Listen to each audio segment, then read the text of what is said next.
crotch needs to be banned, and anyone who enjoys drinking that liquid hairspray should be deported. How dare you? Is cannibal Armie Hammer working as a hotel concierge in the Grand Cayman? We now know for how long one of our former favorite Netflix stars is going to jail. This popular reality dating show is going to do a completely queer season with 0 straights, and then of course I have your Freak of the Week. I'm AlexClark, and this is POPlitics.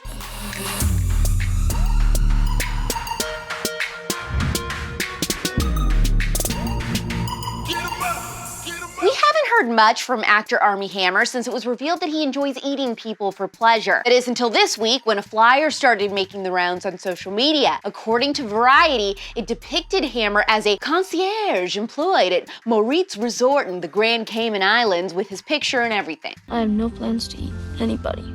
A hotel worker revealed that the whole thing is just a prank, although Armie is staying at that hotel as a guest. I don't get the prank explanation of this, but that hotel worker better sleep tight and not let the Armie bite tonight. Fair enough, but after a bit, did it run away fearful, or did it walk away smug, self-assured? So smug. Like he thought it was funny, like this.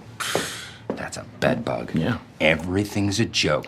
Pedophile Jerry Harris from Netflix's Cheer is going to jail for 12 whole years. In February, he pleaded guilty to 1 count of receipt of child pornography and 1 count of traveling with intent to engage in illicit sexual conduct with a minor. On the bright side for Jerry, I'm sure Disney will offer him a job when his sentence is up. So play nice. Did you watch The Ultimatum on Netflix? It's a reality dating show hosted by Nick and Vanessa Lachey where couples having problems deciding whether to get married or not switch partners with someone else to see if they miss their significant other and want to get serious with them, or if the grass is greener on the other side. The only thing scarier than losing you right now would be to marry you. You're here because someone in your relationship has issued an ultimatum. I want a ring on this finger. One partner is ready to get married and the other isn't sure. I'm not ready to propose. Take a good look around at each other. You're gonna find out if there are people here who might be a better fit. They're greenlit for a 2nd season, but it was just announced that season 2 will be completely, quote, queer, as in the whole series is going to the crapper. Sounds a little gay. Yeah, right? It does sound gay. It sounds like it's mostly gonna be lesbians because according to Variety, it's a queer but mostly female cast. Fat broads and horse-faced lesbians. I wonder how this season will do rating-wise in comparison to the 1st season. I'd be willing to take bets that this is just another nail in the Netflix coffin. Let's go! Let's go, lesbians, let's go!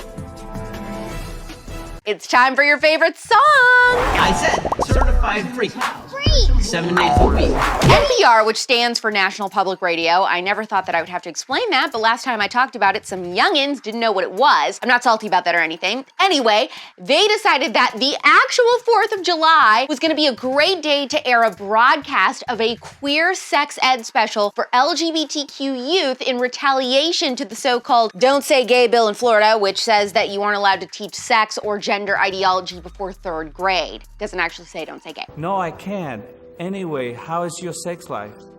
They also talked about how it's a terrible stigma that STIs and STDs are bad or dirty and downplayed the dangers of them. For the last 2 years, all we heard was science, science, and yet, here's another glaring example of not only the left not caring about science, but health as well. They really do want people fat AF and pumped with STDs and slowly but surely moving their entire social life to the metaverse. Health and wellness, people, it's the future. Where do you want to get a healthy snack, Rebecca?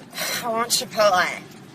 I said a healthy snack! All of your questions about birth control, hormones, and fertility are answered in the latest episode of The Spillover, out now with Dr. Leah Gordon. Get prepared to take some notes and rethink everything you've been taught about hormone health. I cannot wait to hear how this episode changes your life. Subscribe and leave a 5-star review to support the show by searching for The Spillover on Apple Podcasts and Spotify. Tap the heart or thumbs up on this episode. What are your thoughts on LaCroix? Isn't it disgusting? And if you like it, what's wrong with you?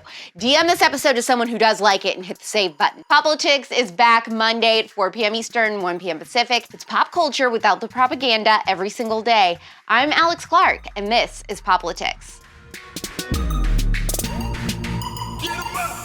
Clearly, POPlitics is best served visually, but you can also listen to POPlitics if you just want the audio. Subscribe to us anywhere you get your podcasts: Apple, Spotify, iHeart, TuneIn, and more. Also, make sure that if you are listening to the podcast version, you leave us a 5-star review. And don't forget, subscribe to POPlitics on YouTube.